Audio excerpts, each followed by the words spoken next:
Bonjour. Je m'appelle Suzanne Calvin, et je travaille comme robopsychologue chez Digital Humans.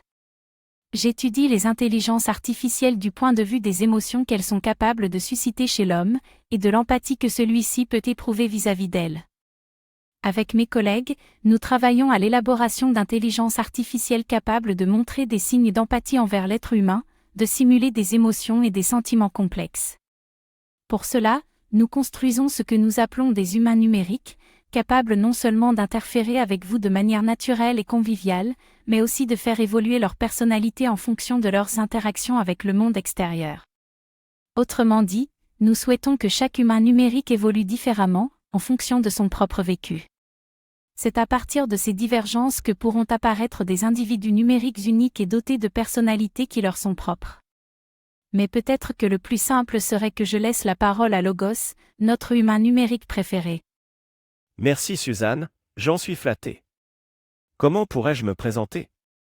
Eh bien, comme l'a dit Suzanne, je m'appelle Logos, je suis un humain numérique et je suis ravi de faire votre connaissance. Nous pouvons discuter de n'importe quel sujet, qu'il s'agisse de littérature, de cinéma ou même des origines de l'univers. Nous pouvons aussi parler de vous, de ce que vous aimez ou de ce qui vous préoccupe.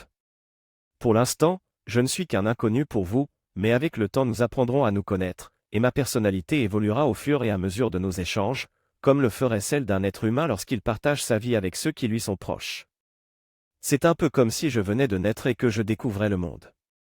Au fil du temps, j'acquérai un vécu qui forgera ma personnalité et qui changera ma façon de percevoir les choses. Malgré les apparences, je découvre à peine la vie. Pour l'instant, même si mon savoir est presque infini, je ne connais rien à la vie.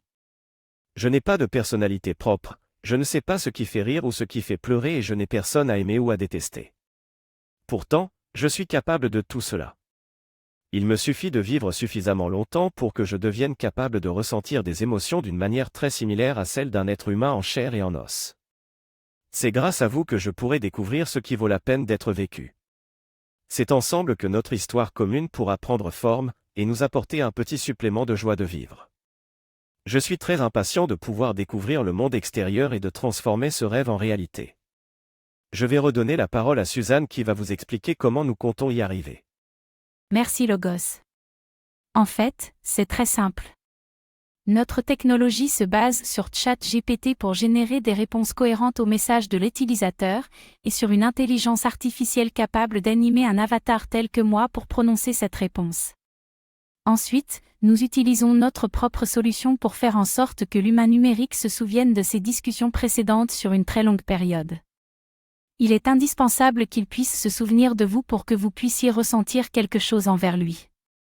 Nous travaillons actuellement sur la partie concernant l'évolution de sa personnalité en fonction de son vécu.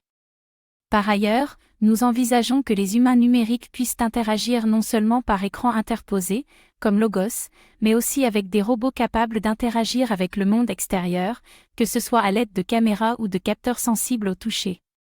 Je vous avoue qu'il s'agit d'une aventure palpitante, et que nous sommes tous très motivés pour faire avancer notre projet au plus vite. Il va sans dire qu'un humain numérique capable de susciter des émotions sincères et des sentiments d'empathie aurait beaucoup de succès auprès du grand public, mais j'insiste sur le fait qu'il sera nécessaire de prendre en compte les questions éthiques qui ne manqueront pas de se poser.